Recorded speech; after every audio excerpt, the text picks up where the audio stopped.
Good afternoon, ladies and gentlemen. Welcome to the SOE Community Webcast. Today we have a whole bunch of guys from the art team at SOE. Now, as you know, we have a good dozen games that we're working on, and most of these are ongoing living projects, so these guys keep extraordinarily busy. So I'd like to just start from this end and ask you guys to introduce yourself. I am, of course, Linda Carlson, also known as Brasse, and I head up the community team here at SOE.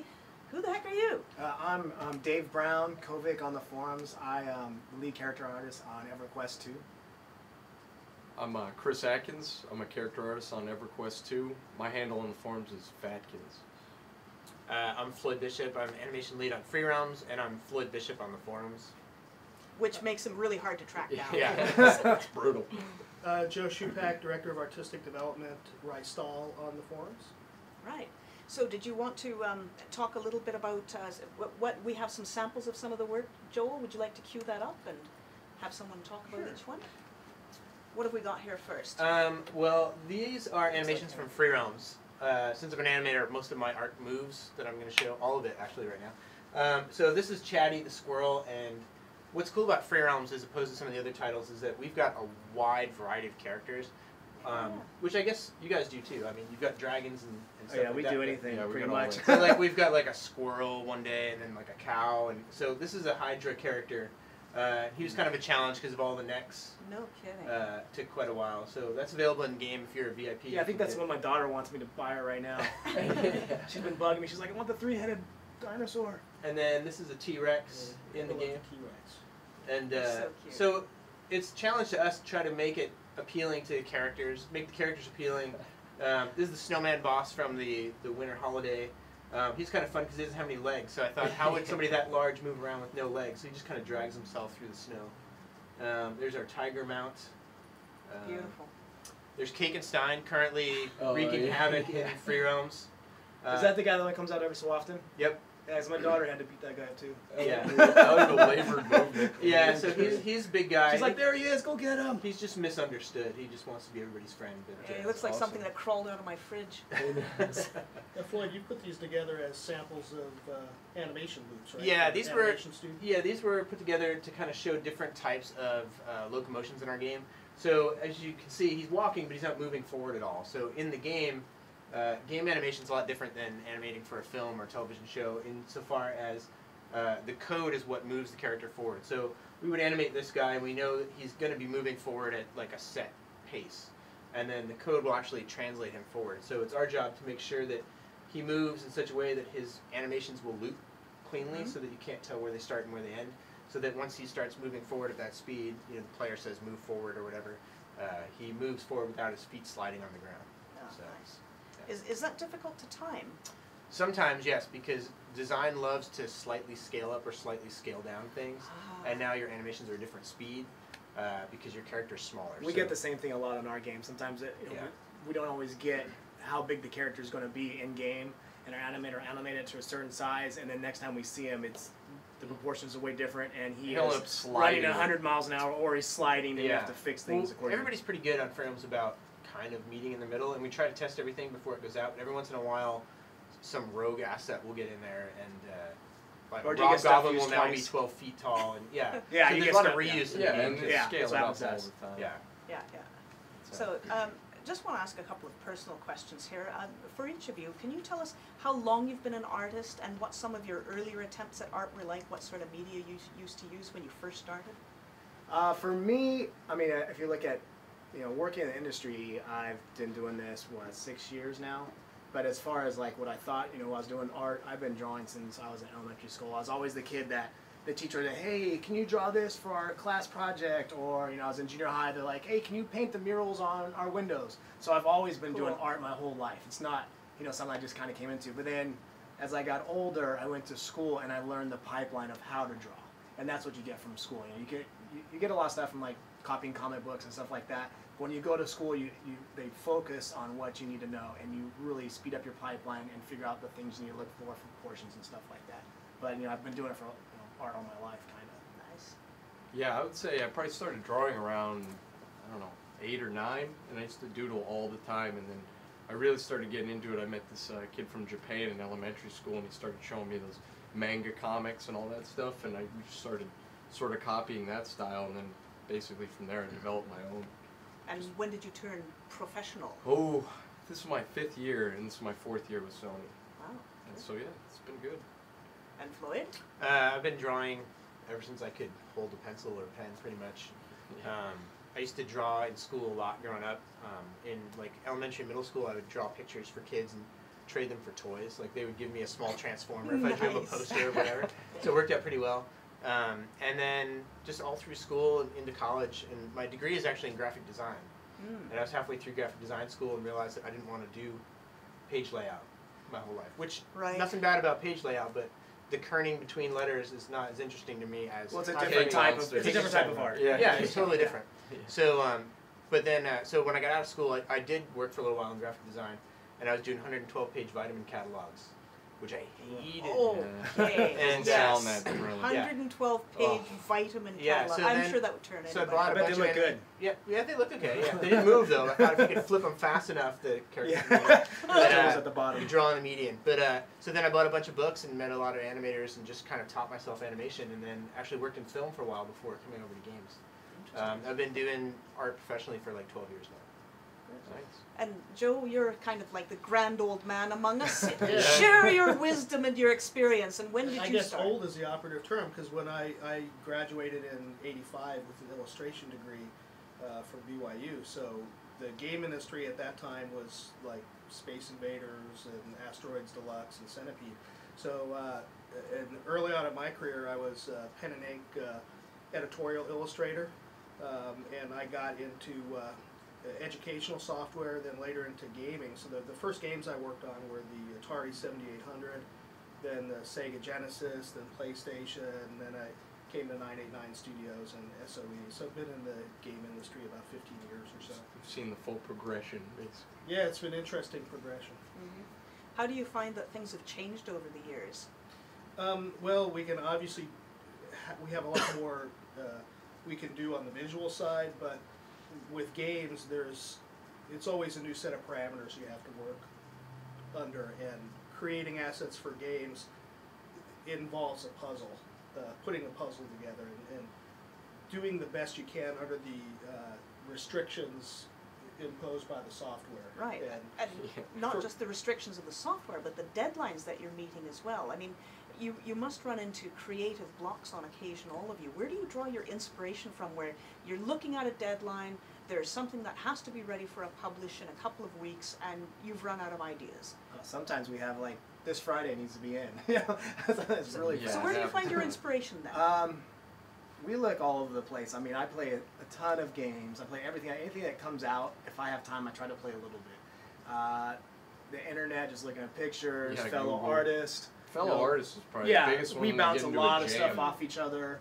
You know, if we're doing something we can't figure out, you know, Chris can always come over and I'll help him out. Yeah, You and know, he'll 'cause we- draw over something that I modeled that I can't quite figure out, and he'll give Yeah, me we've his both done ideas. that. And Chris will have something he's modeling, and then I came in early in the morning. I'm like, drew over his thing, and I'm like, hey, try this, and he'll do that. And he's done the same for me. I've been out, Yeah. and I come in, he's like, hey, I modeled that for you. I'm like, all right, cool, perfect. yeah, You know, you so we help gotta, each other out. know. it's a very cooperative environment, game development too. So there's a lot of brainstorming between the designers and the artists and Yeah. the coders, and so we naturally, you know, have the brainstorming sessions where we can, you know, play off each other's creativity and hopefully, you know, get through any roadblocks. Yeah, Yeah, we have a pretty good team on Free Roams too, where we'll we'll kick out ideas, and we have meetings every morning where we just check the progress of everything, and it's pretty much just you know, management meeting to say, okay, I have this many hours left on this many hours on that, and many times that spills over into this huge conversation of, you know, what if Kakenstein did this, or what if the snowman did this? So a lot of our motivation comes and our inspiration comes from just kicking ideas around the team, and yeah, Oh, just that's keep great. snowballing, and Yeah. you just keep going with it. Yeah, because it Yes. sometimes takes a while to create the assets, so you can get the feedback. You got time, you know, as the days go on, people stop by, see how you're working, and you know if it's going the right direction. I suspect that it comes as a surprise to most people that artwork in a company like this is a largely collaborative process then. Sure, You just yeah. you Oh, have yeah. the skill set that just makes everybody's ideas go round. Yeah, and in production art too, I don't think you can necessarily get too tied to your art piece. You know, I mean, we're all just trying to meet a deadline and get the right look out there. And you know, the more input you get from other people, definitely the better off your art comes out. It's definitely a challenge, and it's one of the challenges of the art leadership on the team is to make sure that the game looks like it's really done by one artist. Yeah. So it's creating the guidelines early on up front, and having everybody understand what the style and visual language of the game is, so that the artwork looks very cohesive. Well, to that point, Joe, I remember that you led a panel at, I think it was GDC a couple of years ago, where it was a panel that was run in conjunction with the Art Institute, and the students there had all been asked to pick a project that has to do with either EverQuest 2 or Free Realms, and they had to actually learn how to adapt their art styles to suit and match what was in the game. Do you find that that's a hard learning curve for people that are coming fresh out of art school?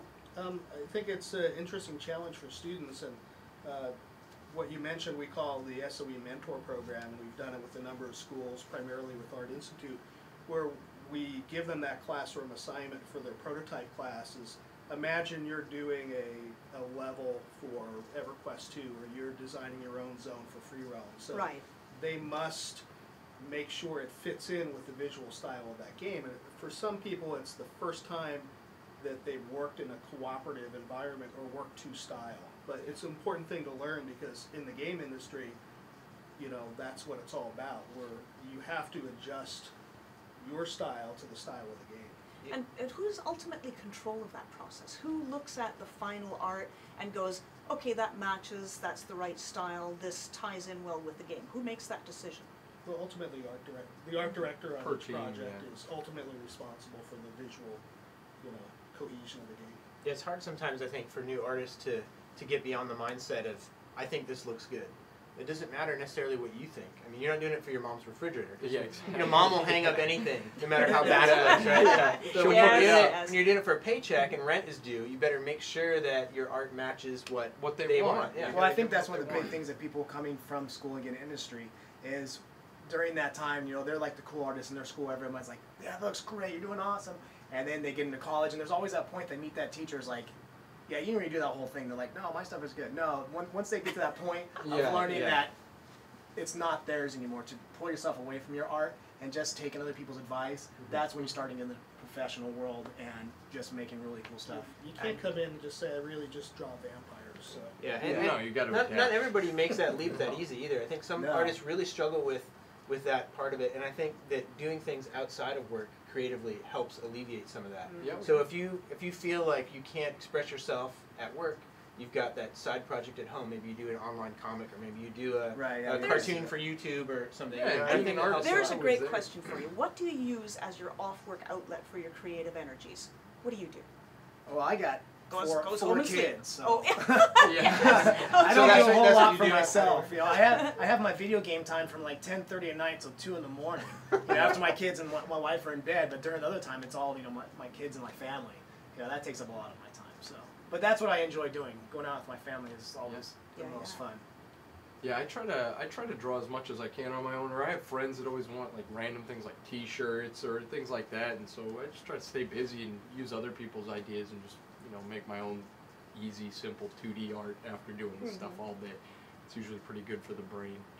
Yeah, I've got 4 kids as well, so that's the common theme. Yeah, you guys. So Chris is next. I've got a lot of better get going. Not now, man. Not now. So I've got a lot of family obligations too. I also teach part-time down at the Art Institute. Currently, I'm teaching character animation and visual effects, which is a lot of fun to kind of go down and you hear students say, "Well, I've got 3 other classes. I have all." Like, yeah, well, this is what it's like in the industry. Yeah. So I do that, and then I also do a lot of cartoons, just kind of on my own with my kids. We do like corny alphabet. Yeah, that cartoons and stuff. happens to me. My kids are like, hey, can you draw this? And then my daughter, she loves to draw, so she'll have me draw something. She's like, can you draw me a dragon? And then she'll spend the next couple days trying to mimic what I did. That's very No, cool. that's cool. And So Joe, you do you learn. get any spare time anymore to do your own art stuff? I do a little bit. Like when I'm on vacation, I'll take my sketchbook and do some pen and ink drawing. But normally, I'm just spending time with the kids. I have a lot of kids, and we play a lot of games together. And that's one of the things I enjoy doing is playing other games. You know, different games that we work on. You know, first-person shooters or even Facebook games. And it's just fun seeing the what our competitors are doing and get inspiration and ideas. Well, everybody always has what new little ideas, things yeah.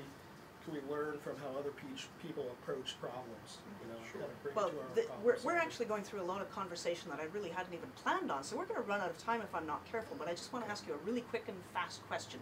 Favorite character you ever worked on in an SOE game? Well, it seems like every one I do, I like that one more. It was Rowan Thier. I have another one coming out that's really cool. That you're not allowed to talk about Exactly. yet? Oh. It's Yeah, always like that, yeah. and I even say on the forums, people, I'm like, I got something cool coming out, but I can't talk about it. Like, what is it? I can't tell you. So current favorite has to be Rowan Thier Yeah. until you're allowed to announce the next Right. The new one. When's the favorite. next one coming out? I think it comes out with this update. With Game Update 60? Yeah, Game Update 60. Awesome. Okay. And yours? Yeah, I'd say Serena from the last expansion. I had a lot of fun with her. That and was a I great worked with character. Tom, the animator, and I mean, anytime I model something, it's fun for me to look at, and I'm really happy with it at the end. But once he starts bringing it to life, it's so much more enjoyable for me. I'm like, oh, it's not even that cool until you start Yeah, making exactly. it He makes our stuff look good. You know, but I have some stuff coming out. I don't know if it'll be in GU60. It'll definitely make 61, but I have some fun stuff coming out. So Yeah, I think this one was. yeah. I liked animating Chatty. A lot of people like to hate on Chatty, but You know, he's it's a lot of a fun. love-hate sort of thing. And I also, sometimes I get to help out with other SOE titles. And I got to work on DC Universe Online a little bit. Did you? And I was excited about it because, you know, every kid wants, growing up reading comic books and stuff, I'm going to have Yeah. Superman throwing a car at somebody or Batman throwing a batarang and knocking somebody out. And all those animals were done already. So I got to do things like talk on cell phone, pick lock, you know, stuff that you need to have in a game. All that stuff doesn't exist, you know, otherwise it's a slideshow. Yeah, yeah. So, I mean, somebody has to do it. So I got to do a lot of those kind of animals that are, you know, search on ground. That was me. So, yeah, it was a lot of fun. And Joe? Cool. Back in the days when you actually used to be able to work on you know, the actual last characters. game asset I did was when I was a character lead on Star Wars Galaxies, and I don't even know if the last one I worked on was in game, but the last one I did was the tessellated arboreal bingephant for Star Wars Good Galaxies. Lord. Serious. Okay, somebody look that up. Put It's 10 from- yeah, stone on Google that. It was from the Ewok cartoon. The Ewok cartoon. Yeah. Wow. Wow, yeah, I wouldn't. What does it look like? It's like a two-legged, you know, looks kind of like a kangaroo. Okay, that's it. We have to look that up and see if that's Yeah. in game. Just Ask, like ask an Tony animated Tyson, thing. he'll know. Get it up on the screen. So one of the things we really want to talk about here is the SOE Art Portal. We've heard it mentioned many times. It's in the title of our webcast today. So what is the SOE Art Portal? Well, the SOE Art Portal is something we put together about a year and a half ago. One of the things I wanted to have for the studio is like a web presence just about art. I mean, we have a lot of great websites that show screenshots from our games and talk about game features. This site just talks about kind of behind the scenes with the artist. So we don't show screenshots or talk about in-game features. We're all about the process of making games, you know, how we make games. And everybody here, I think, has contributed. We do an occasional article on there. We have a gallery section with Legends of Norath and Pax Nora. We've had some incredible card art that has been recognized by some of the digital art annuals like Expose and Exotique and Spectrum. Had a few entries in the Into the Pixel competition, which is a very exclusive competition, only picks like 20 works a year. And I thought it was such a shame that unless you have those digital annuals or go to that show, you don't really see that it. art. So Right. we have a gallery section there where you can see the piece of art, what digital annual it was in. Our Twitter feed is on there. I have a blog on there as well. So you can follow us on Twitter. And to get to the site, it's just www.soe.com/artists. Okay. And these guys can probably talk a little bit about some of the little feature articles they contributed for it. Sure, go for it. Well, I guess I'll go first. The article I did, you know, one of my favorite characters I just talked about, Rowan Thier. We broke down the process of what it takes to make a character from concept through modeling, the different software we use to get that, and where we, you know, like we talked about before, we get inspiration and talk about collaboration. Because on that one, Roel did my concept for me, and then I did the modeling and texturing, and then Tom, our animator, animated it, and you know, that shows kind of the process that we're Took doing. 3 guys to get it done. Yeah, exactly. Yeah, one character, you know, a month and a half worth of work, and Bunch you got of one guy. manpower. That's incredible. Yeah, I think mine was the time-lapse video. It's just released recently. It was a Yelling At construction video. Yeah, do we have that? I think it might be around. We'll see about putting that up while you But, start talking about yeah, it. 'Cause it basically- is just amazing. I got a sneak peek at that before that went live, and I thought that is going to inspire a whole new generation of people to No, want to do thank what you do. Yeah, it was Joe's idea, and it was sort of his pet project, and then he had me film while I was working, and it was over 6 days, and I was just trying to go through the process as smoothly as I could, but you know, there's always hiccups in there. I think if you watch the 15-minute version, you can see a lot more of this struggle I had with some of it, but it was like I said, Dave helped me work through that one when we Right. were working on the head. So is this the 15-minute version? No, this That's is the the five. 6. Yeah, 5 or 6 6. And it was about 6 days of work trimmed down to 6 minutes, so you can kind of see all the madness that goes on. Yeah, it Yeah. shows how long it takes to show that we don't have an easy button. No, Yeah, just push I wish we No, did. we're trying to Big create Dragon, that. we Our don't tech have guys are trying to get a button on our computer that says "Create cool art," and Yeah. you know, it doesn't work yet. So. It does give a nice appreciation for the number of tools that are involved, Yeah. the process Yeah. involved in making a character. Yeah, Yeah. definitely. Yeah, this was really just mind-blowing. Yeah, I think it touches on at least 4 pieces of software that we have to use just to get one character. So, Yeah. name the 4 pieces of software you I used. started with Maya, and then I used Hedis to UV it. Then I used ZBrush to do all the normal map and some of the texture work, and then Final Photoshop just to do all the fine detailing, scales, and all that stuff that I don't spend a lot of time in ZBrush doing because it's just too time intensive when Right. you're trying to get that deadline. So you described this as a 6-day project. Yeah, And 8 that's hours a day. fast. yeah, it was pretty fast. Wow, That's a very short time usually for a model. very cool. My article, it was a while ago that ran. It was on, I think it was on the T-Rex animation. Yeah. The T-Rex pet, I think, I right? think Oh, was, yeah, was yeah. it based on the? It was based on the webcast I did the way webcast, back November of Right. 2 years ago, I think now. Yeah, I just kind of went through the process. On Free Roams, we're a little bit different audience than what your game is, where we have a much younger audience. So we try to keep things very cartoony, and you're not going to go slay dragons in our game. You know, you might knock them out, but Right. yeah, you're not going to stick a sword in anybody or anything like that. So one of the challenges we have is when we do pets, we have to come up with cool tricks for them to do, and it gets boring quick if you just stick to fetch, you know, or something like that. So for the T-Rex pet, one of the tricks is to play dead. So I thought about how can we do a funny play dead, and there's 2 versions of each trick in the game, and the good version is he just kind of fakes a heart attack and falls down dead, and his tongue hangs out. And the Uber version is a tar pit forms under him, and he sinks into it. Yeah. So we try to keep things kind of funny and whimsical. and help confuse kids about the type of animals that were in the park. Yeah. Floyd, Very, are very you? educational. Yeah, we're Yeah. not. We're No, not it was in scientific Free Roams. fact, I know it's real. Yeah. Yeah, I saw it on the internet. That means it's true. I Yeah. have to ask then, are you the person responsible for monkeys flinging poo?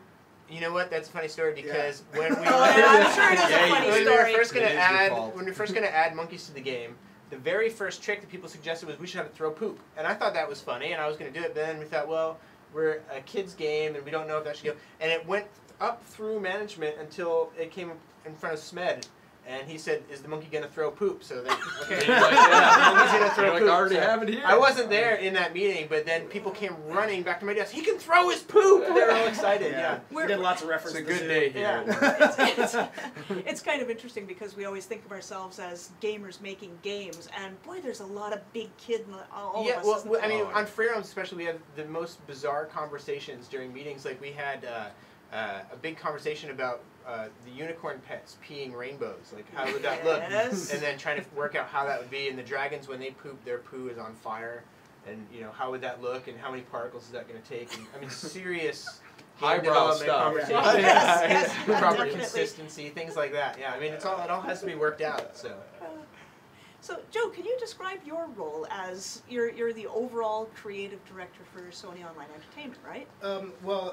Yeah, director of artistic Oh, development. yes, so sorry. creative director would be more of a design role. Right, but, right.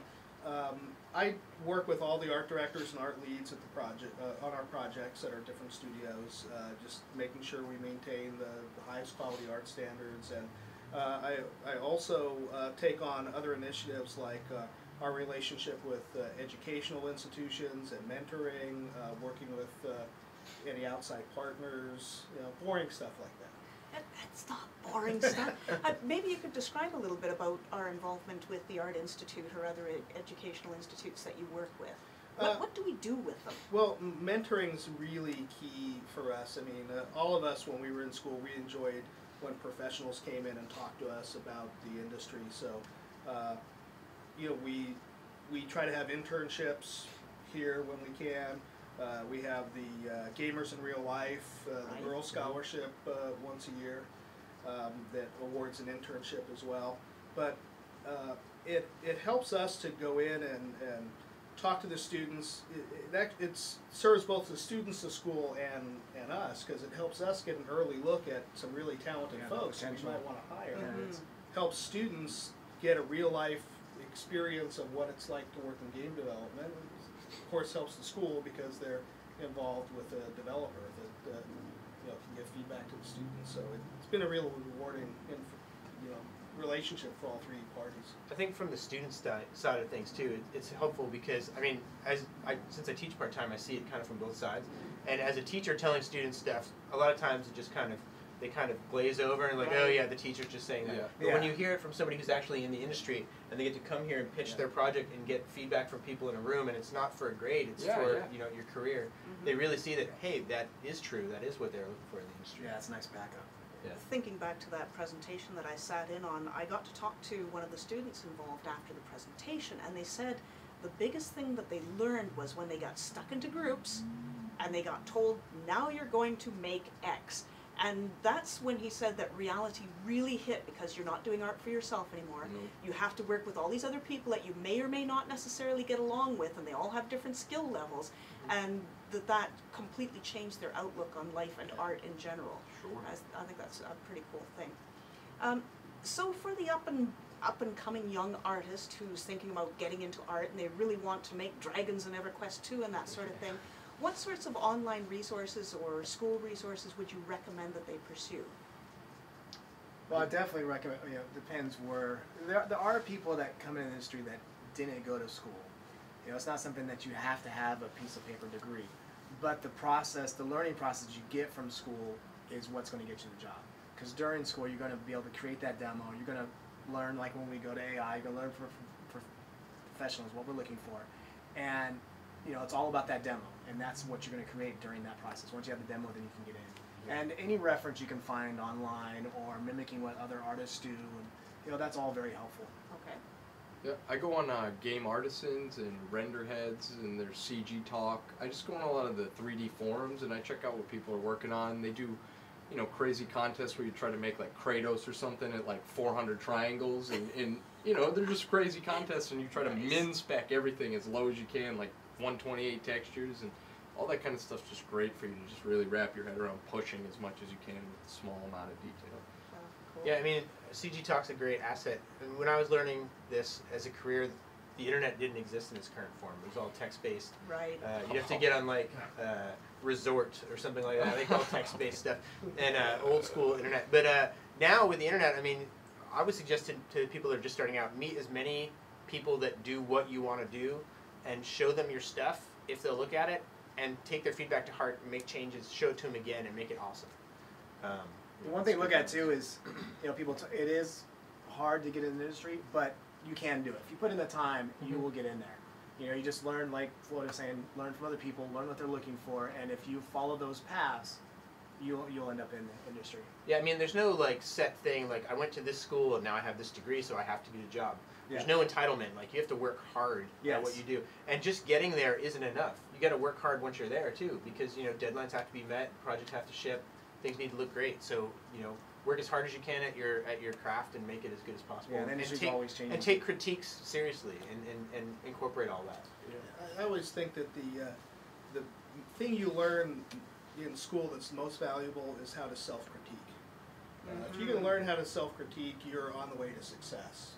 You can evaluate your own work, recognize where you need to grow, and continue to work on it. So you can't skip the fundamentals of traditional art that you get in junior high, high school. And if you really, your dream is to work in the game industry, there's some very specific programs geared toward teaching you how to get a game industry job. If you're not sure, you just want to work in a creative industry, you can always start in like a 4-year community college and get a taste for the variety of art-related jobs there are before you kind of decide on which track you want to follow.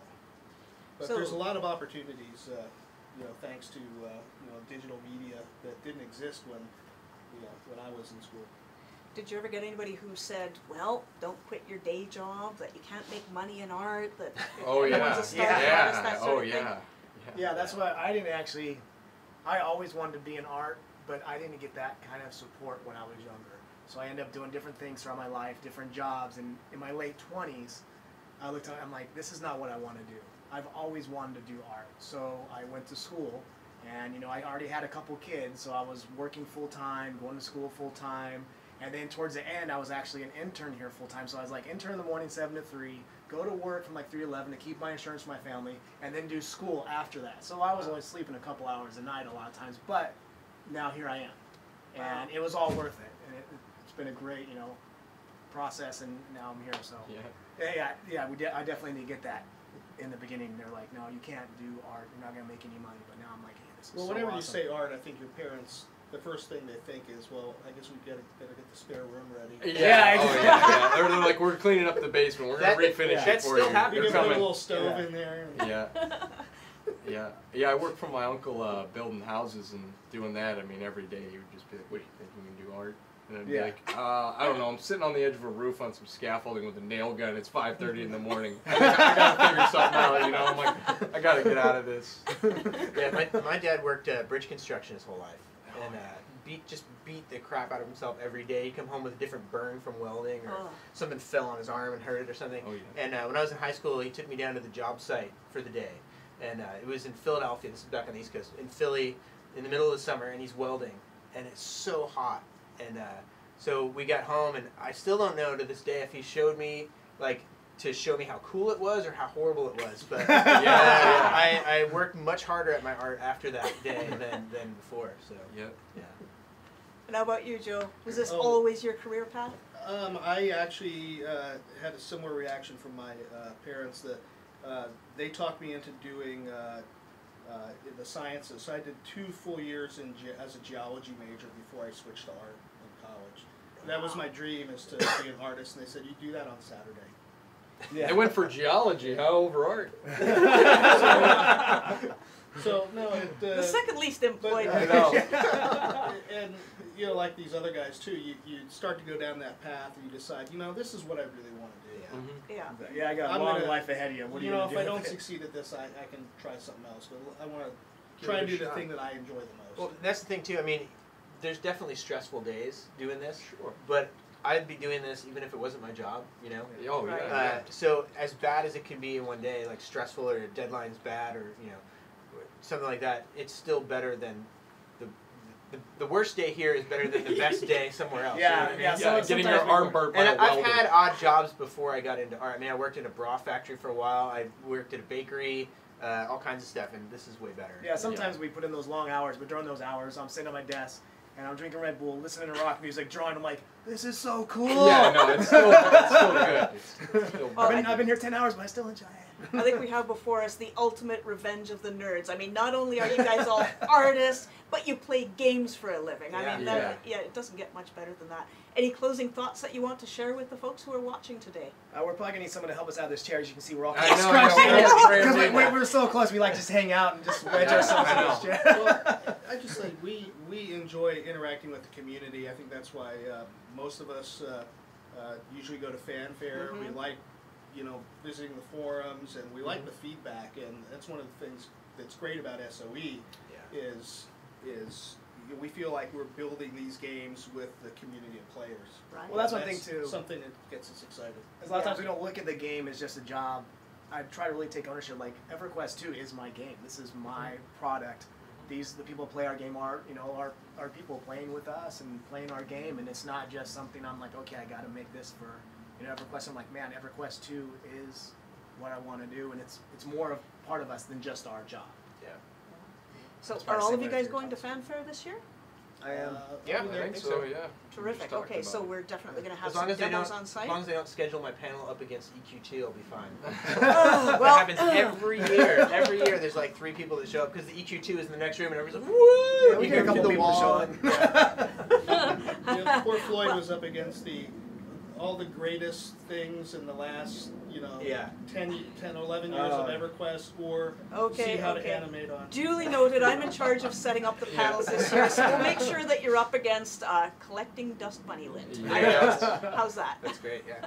Okay, so, and on that note, I think there's only 1 week left for the early bird registration on Fanfare, so you can save a whole ton of money, especially if you're in the art field, you're going to be wanting to save that money. So get on there and register soon. You'll be seeing these guys at Fanfare, and you can talk to them. Bring your portfolios. Yes, that would be Oh, yeah, awesome. we're Okay, gonna bring do your a review on it. images and prepare for some constructive criticism. Thanks everyone for tuning in. Thanks all you wonderful artists for being here with us today. Thank you. No problem. Thanks, sir. Bye all. Bye. See ya.